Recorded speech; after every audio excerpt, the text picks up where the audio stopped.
Hello children, the refraction of light through prism in ray optics.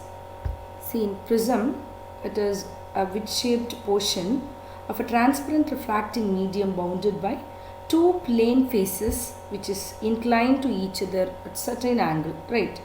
Now, the angle A that is included between the refracting faces, which is called angle of prism, right?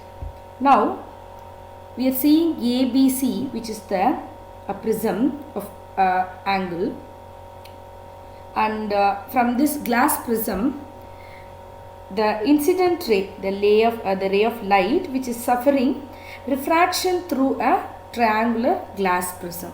See, the angle between the direction of the incident ray and the normal, we can take it that is the I, and which is going out, that is, we can say from the AC phase it is moving out, that is angle of emergent ray, right?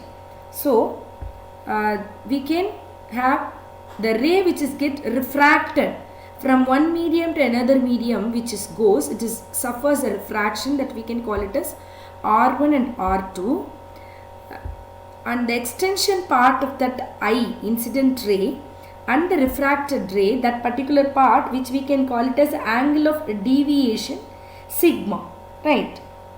Now we can see in that quadrilateral APOQ, see that APOQ, in this A plus O, which is equal to 180 degree, right? Because A plus, we can say that the angle of POQ, so that we have taken O, so A plus O, which is equal to 180 degree. From the triangle you can take OPQ, check it, OPQ, in that triangle we have to take R1 R2 plus O, which is equal to 180 degree we can take, right?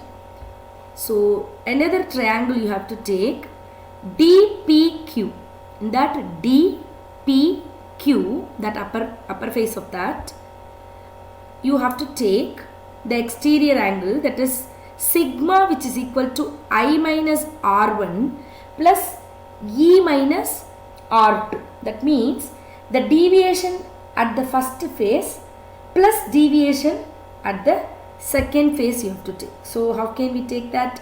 Sigma, which is equal to I plus E minus R plus R2, right? R1 plus R2. Now from that first two equations we can get A, which is equal to R1 plus R2. From the third equation we can get sigma, which is equal to I1 plus E minus R1 plus R2 is A. So A, right? Or we can write that I plus E, which is equal to A plus sigma. That means angle of incidence plus angle of emergence, which is equal to angle of prism plus angle of deviation. That is only that equation which gives us. And when a ray of light is get refracted through a prism, we can say the sum of the angle of incidence and angle of emergence, which is equal to the sum of angle of prism and the angle of deviations. Through the refraction of light through the prism we can get, right? Now the next one is the variation of the angle of a deviation with the angle of incidence. Now we have seen that the ray of light which is suffering refraction through a prism of refracting angle A, right, from the diagram. So the variation of the angle of a deviation with the angle of incidence, right?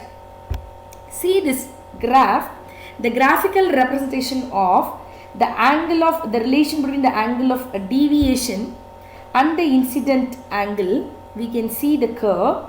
See, in one particular part the I, which is equal to E, and the angle of deviation which is equal to deviation of minimum. When it happens, see the prism, and for the given color of light the angle sigma, which is depends on only I. As I increases, the angle of incidence increases, the angle of deviation get decreases and it reaches a minimum value of, what is that, minimum deviations which we are saying, and then it is getting increases, right? So at a particular value, what we said, it has become minimum. That value we can call it as an angle of minimum deviation. So sigma m, in that at sigma m, I which is equal to E, and we can take R1 and R2 which is equal to R, right? So after minimum deviation, what we said, it is getting increased, right? So the corresponding to the two angles, the minimum value of the angle of deviation which is suffered by the ray on passing through a prism, which we call it as a angle of minimum deviation. Got it? That we can say that sigma m or dm also. Now the refractive index of a material of prism. So when a prism is in the portion of a minimum deviation, a ray of light will get passes symmetrically, that means in parallel to the base through the prism. So that we said I which is equal to E, is it right? And I1 which is equal to I2. So that both we can call it as a R. So here what we said, sigma which is equal to sigma m. As from all these things, the refractive index of a material of the prism A which is equal to R1 plus R2. We know from that before derivation. So R1 which is equal to R2, it will be come to A which is equal to 2R, or we can say R which is equal to A by 2, right?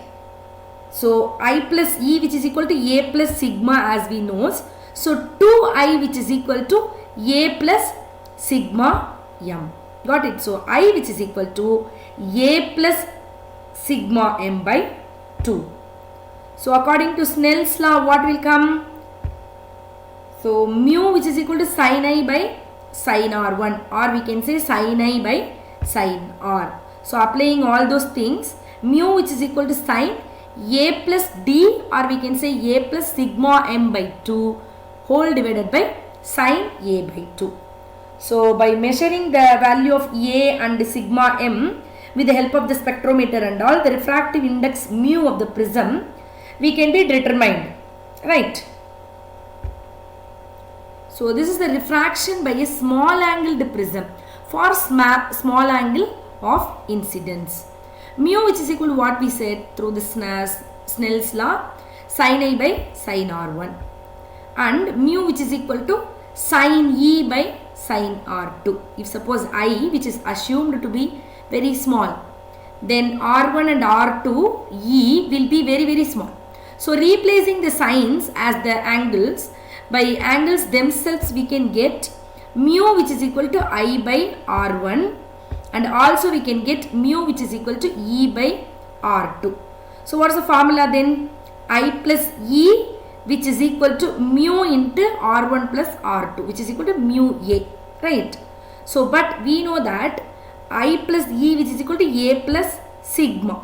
So A plus sigma which is equal to mu A, so that we can compare. So what will be the formula then? Sigma which is equal to A into mu minus 1. Got it, children? Thank you, students.